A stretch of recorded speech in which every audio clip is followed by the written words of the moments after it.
আরে আমার তো অনেকগুলো কাজ পড়ে আছে, যাই তাড়াতাড়ি আমাকে কাপড়গুলো ধুইতে লাগবে। আরে এই তো আমি চলে আসলাম, এখন এখানে ছোটুকে নামাই দিই। ছোট তুই এখানে থাকিস, আমি তাড়াতাড়ি করে কাপড়গুলো ধুয়ে নিই। আরে মা, শুনেছি নদীতে নাকি মাছ থাকে, তুমি এখানে মাছ মারে আমাকে দাও না প্লিজ, তাড়াতাড়ি দাও তাড়াতাড়ি দাও, আমি মাছ দিয়ে খেলবো।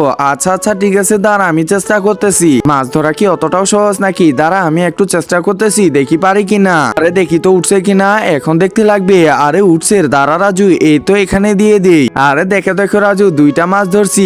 আরে বাহ, এগুলো দিয়ে তো আমি খেলতে পারবো, অনেক ভালো হয়েছে মা। আচ্ছা আচ্ছা ঠিক আছে, তুই এখন এখানে থাক, আমি এখনই কাপড়গুলো ধোয়া শেষ করতেছি। এই তো ধোয়া শেষ হয়ে গেল, এখন তাড়াতাড়ি আমাদেরকে বাসায় চলে যেতে লাগবে। বাহ, মাছ দুইটা তো দেখি ভালোই লাফাচ্ছে। আরে এক মিনিট, একজন মা কতটা আপন হয়ে থাকে যার মানেই তাকে জিজ্ঞাসা করে দেখো। তো দেখা যাক বন্ধুরা, এই মায়ের জন্য কে ভিডিওটিতে লাইক এন্ড সাবস্ক্রাইব করে, আর যারা মাকে ভালোবাসো না তারা ভিডিওটি থেকে দূরে থাকো। এই মাছ দুইটারও তো পরিবার আছে, এভাবে নিয়ে যাওয়া একদমই ঠিক হবে না। দাঁড়াও ছোট, এগুলোকে ছেড়ে দিই। এই তো ছেড়ে দিলাম, এদেরও পরিবার আছে।